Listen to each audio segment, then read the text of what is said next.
ಶ್ರೀಮತಿ ಕಮಲಮ್ಮ ಗಂಗಹನುಮಯ್ಯನವರು ನಮ್ಮ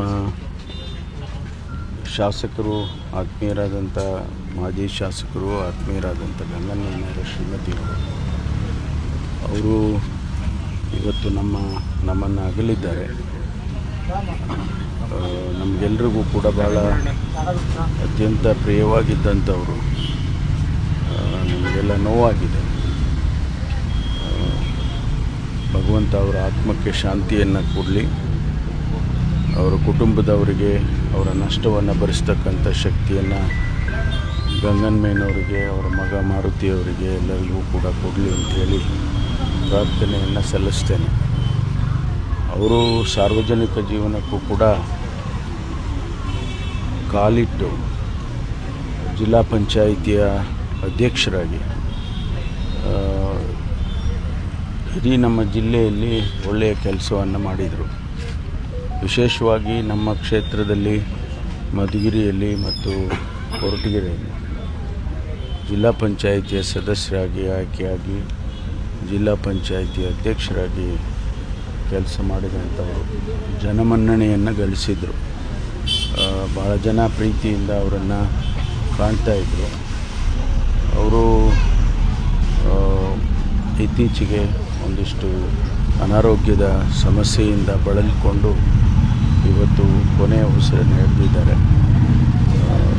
ನಿಜಕ್ಕೂ ಕೂಡ ನಮಗೆಲ್ಲ ಭಾಳ ನಷ್ಟ ಆಗಿದೆ ಅಂತ ಹೇಳೋದಕ್ಕೆ ಬಯಸ್ತೇನೆ. ವಿಶೇಷವಾಗಿ ಗಂಗಹನುಮಯ್ಯನವರು ಮಾಜಿ ಶಾಸಕರು ಮತ್ತು ಅವ್ರ ಮಗ ಮಾರುತಿಯವರಿಗೆ ಅವರ ನಷ್ಟವನ್ನು ಭರಿಸ್ತಕ್ಕಂಥ ಶಕ್ತಿಯನ್ನು ಭಗವಂತ ಕೊಡಲಿ ಅಂತೇಳಿ ಪ್ರಾರ್ಥನೆ ಸಲ್ಲಿಸ್ತೇನೆ. ನೀಟು ವಿಚಾರವಾಗಿ ಈಗಾಗಲೇ ಕೂಡ ರಾಹುಲ್ ಗಾಂಧಿ ಮತ್ತು ಪ್ರಿಯಾಂಕಾ ಗಾಂಧಿ ಅವರನ್ನು ಬಂಧಿಸಿರ್ತಕ್ಕಂಥ ಹೋರಾಟ ಕೂಡ ಮುಂದುವರೆದಿದೆ. ಅಲ್ಲ, ಈ ಲಕ್ಷಾಂತರ ಜನ ವಿದ್ಯಾರ್ಥಿಗಳಿಗೆ ಆಗ್ತಕ್ಕಂಥ ಮೋಸ, ಅನ್ಯಾಯ, ಇದರ ವಿರುದ್ಧ ರಾಹುಲ್ ಗಾಂಧಿಯವರು ಈಗಾಗಲೇ ಧ್ವನಿಯನ್ನು ಎತ್ತಿದ್ದಾರೆ. ಇವತ್ತು ನಿನ್ನೆ ದಿವಸ ಪ್ರತಿಭಟನೆ ದೆಹಲಿಯಲ್ಲಿ ಭಾಳ ದೊಡ್ಡ ಪ್ರಮಾಣದಲ್ಲಿ ಪ್ರತಿಭಟನೆ ಆಗಿದೆ. ರಾಹುಲ್ ಗಾಂಧಿಯವರನ್ನು ಮತ್ತು ಶ್ರೀಮತಿ ಪ್ರಿಯಾಂಕಾ ಗಾಂಧಿ ವಾದ್ರಾ ಅವರನ್ನು ಅರೆಸ್ಟ್ ಮಾಡಿದರು.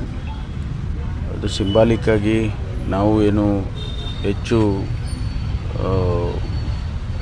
ಪ್ರತಿಭಟನೆಯ ಸ್ವರೂಪ ಕಾನೂನಿಗೆ ವಿರುದ್ಧವಾಗಿ ಏನೂ ನಡೆದಿಲ್ಲ. ಆದರೆ ರಾಹುಲ್ ಗಾಂಧಿಯವರ ಧ್ವನಿಯನ್ನು ಅಡಗಿಸೋದಕ್ಕೆ ಈ ಪ್ರಯತ್ನಗಳನ್ನೆಲ್ಲ ಕೇಂದ್ರ ಸರ್ಕಾರ ಮಾಡ್ತಾ ಇದೆ ಅನ್ನೋದು ಕಾಣಿಸ್ತಾ ಇದೆ. ಈ ಪ್ರತಿಭಟನೆ, ಈ ಧ್ವನಿ ಮುಂದುವರಿಯುತ್ತೆ ಅಂತ ಹೇಳೋದಕ್ಕೆ ಬಯಸ್ತೇನೆ. ಸಂಪುಟ ವಿಸ್ತರಣೆ ಈಗ ಹೋಗಿದ್ದಾರೆ ನಮ್ಮ ಮುಖ್ಯಮಂತ್ರಿಗಳು ಶಿವಕುಮಾರ್ ಅವರು ಮತ್ತು ಅಧ್ಯಕ್ಷರು ಹರಿಪ್ರಸಾದ್ ಅವರು, ಮಾಜಿ ಮುಖ್ಯಮಂತ್ರಿಗಳು ಸಿದ್ದರಾಮಯ್ಯನವರು ಎಲ್ಲರೂ ಹೋಗಿದ್ದಾರೆ. ವರಿಷ್ಠರ ಜೊತೆ ಚರ್ಚೆ ಮಾಡಿ ಅವರ ಅನುಮತಿಯನ್ನು ತೆಗೆದುಕೊಂಡು ಬಂದು ನಂತರ ಮಾಡ್ತಾರೆ. ಶುಕ್ರವಾರ ಆಗೋದು ಅದು ನೋಡಬೇಕು. ಈಗಿನ ಬೆಳವಣಿಗೆ ಮಧ್ಯೆ ಆಗುತ್ತಾ ಅಂತ ಹೇಳಿ ಅದನ್ನೇ ನೋಡಬೇಕು. ಯಾವುದು ಯಾವ ರೀತಿ ಬೆಳವಣಿಗೆ ಆಗುತ್ತೆ ಅನ್ನೋದು ಬಹುಶಃ ಮಧ್ಯಾಹ್ನ ಅಥವಾ ಸಂಜೆ ಗೊತ್ತಾಗುತ್ತೆ. ತುಮಕೂರಿಗೆ ಮತ್ತೊಂದು ಸಚಿವ ಸ್ಥಾನ ಕೊಡಬೇಕು ಅನ್ನುವಂಥದ್ದು ಹೋಗಿರ್ತಕ್ಕಂಥದ್ದು ಕೊಡಬೇಕು ಅಂತ ನಾನು ಹೇಳಿದ್ದೇನೆ. ಯಾಕೆಂದ್ರೆ ನಮ್ಮ ಜಿಲ್ಲೆ ದೊಡ್ಡ ಜಿಲ್ಲೆ. ಮೊದಲು 13 ಕ್ಷೇತ್ರ ಇತ್ತು, ಈಗ 11 ಕ್ಷೇತ್ರ ಇದೆ. ಹಾಗಾಗಿ ದೊಡ್ಡ ಜಿಲ್ಲೆ, ಮತ್ತೊಂದು ಸಚಿವ ಸ್ಥಾನ ಕೊಡಿ ಅಂತೇಳಿ ನಾನು ಕೂಡ ಹೇಳಿದ್ದೇನೆ. ಅದು ಹೇಗೆ ಅವರು ಮಾಡ್ತಾರೆ ನೋಡಬೇಕು. ರಾಹುಲ್ ಗಾಂಧಿ ಅವರು ಮೋದಿಯವರೇ ರಾಜೀನಾಮೆ ಕೊಡಬೇಕು, ಇದಕ್ಕೆ ಅವರೇ ಜವಾಬ್ದಾರಿ ಅಂತ ಹೇಳ್ತಾರೆ. ಇದು ಸತ್ಯನಾ ಸರ್? ಜವಾಬ್ದಾರಿ ಸ್ವಾಭಾವಿಕವಾಗಿ ಜವಾಬ್ದಾರಿ ಇದ್ದಾಗ ಆ ಮಾತನ್ನು ಹೇಳ್ತಾರೆ. ಈಗ ಧರ್ಮೇಂದ್ರ ಪ್ರಧಾನ್ ಅವರು ಖಾತೆಯನ್ನು ವಹಿಸ್ಕೊಂಡಿದ್ದಂಥವ್ರು, ಅವರ ಜವಾಬ್ದಾರಿ ಇದನ್ನೆಲ್ಲ ನೋಡಬೇಕಾಗಿದೆ. ಅದಕ್ಕೋಸ್ಕರ ಅವರ ರಾಜೀನಾಮೆಯನ್ನು ಕೇಳ್ತಾ ಇದ್ದಾರೆ.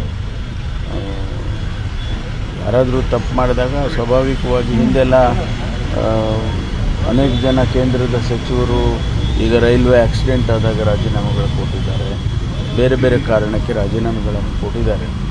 ಕೇಳೋದು ಸ್ವಾಭಾವಿಕ. ಸರ್, ಬರದ ವಿಚಾರವಾಗಿ ನೀವು ಸಭೆಯನ್ನು ಕೂಡ ಮುಂದುವರಿಸಿರ್ತಕ್ಕಂಥ ನಿಮ್ಮ ಪ್ರವಾಸ, ಅದೇ ನಾನು ಇವತ್ತು ಚಿಕ್ಕಬಳ್ಳಾಪುರ ಮತ್ತು ಕೋಲಾರಕ್ಕೆ ಭೇಟಿ ಕೊಡ್ತಾ ಇದ್ದೀನಿ. ಶನಿವಾರ 25ನೇ ತಾರೀಕು ನಾವು ಚಿತ್ರದುರ್ಗದಲ್ಲಿ ಬೆಂಗಳೂರು ವಿಭಾಗದ ಪರಿಶೀಲನೆಯನ್ನು ಮುಖ್ಯಮಂತ್ರಿಗಳು ನಾನು ಮಾಡ್ತೇವೆ. ಈಗಾಗಲೇ ಬೆಳಗಾಂ, ಗುಲ್ಬರ್ಗ ಡಿವಿಷನ್ಸ್ ಮಾಡ್ಕೊಂಡು ಬಂದಿದ್ದೇವೆ. ಆನಂತರ ಮೈಸೂರು ಡಿವಿಷನ್ನು ಕೂಡ ಮಾಡ್ತೇವೆ. ಪರಿಸ್ಥಿತಿ ಭಾಳ ಗಂಭೀರವಾಗಿದೆ. ಬರದ ಛಾಯೆ ಭಾಳ ದೊಡ್ಡ ಪ್ರಮಾಣದಲ್ಲಿ ಕಾಣಿಸ್ತಾ ಇದೆ. ಅದಕ್ಕೆ ನಾವು ಕೇಂದ್ರ ಸರ್ಕಾರವನ್ನು ಕೂಡ ನಮಗೆ ಸಹಾಯ ಹಸ್ತ ನೀಡಬೇಕು, ಹಣ ಕೊಡಬೇಕು ಮತ್ತು ಕೆಲವು ನಿಯಮಗಳನ್ನು ಸಡಿಲ ಮಾಡಬೇಕು ಅಂತೇಳಿ ನಾನು ಕೂಡ ಪತ್ರ ಬರೆದಿದ್ದೇನೆ ಮತ್ತು ಮಾನ್ಯ ಮುಖ್ಯಮಂತ್ರಿಗಳು ಕೂಡ ಬರೆದಿದ್ದಾರೆ. ಈಗಾಗಲೇ ನಾನು ಮಾನ್ಯ ಪ್ರಧಾನಮಂತ್ರಿಗಳಿಗೆ ಪತ್ರ ಬರೆದಿದ್ದೇನೆ. ನ್ಯಾಷನಲ್ ಡಿಸಾಸ್ಟರ್ ಅಂತ ಹೇಳಿ ನೀವು ಅದನ್ನು ಘೋಷಣೆ ಮಾಡಬೇಕು.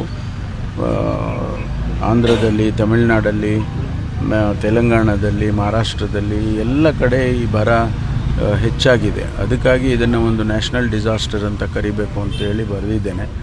ಅದಿನ್ನೂ ಯಾವುದೇ ರೆಸ್ಪಾನ್ಸ್ ಬಂದಿಲ್ಲ ನಮಗಿನ್ನೂ.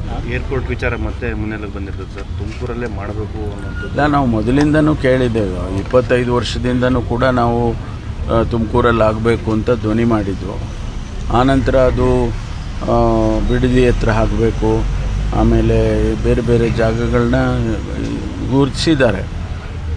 ನಮಗೂ ತುಮಕೂರಿಗಾದರೆ ಅನುಕೂಲ ಆಗುತ್ತೆ, ತುಮಕೂರು ಬೆಳೆಯುತ್ತೆ ಮತ್ತು 20 ರಾಜ್ಯಗಳು, ಜಿಲ್ಲೆಗಳು ಈ ಭಾಗದಲ್ಲಿ ತುಮಕೂರಿಂದ ಹೋಗುತ್ತೆ.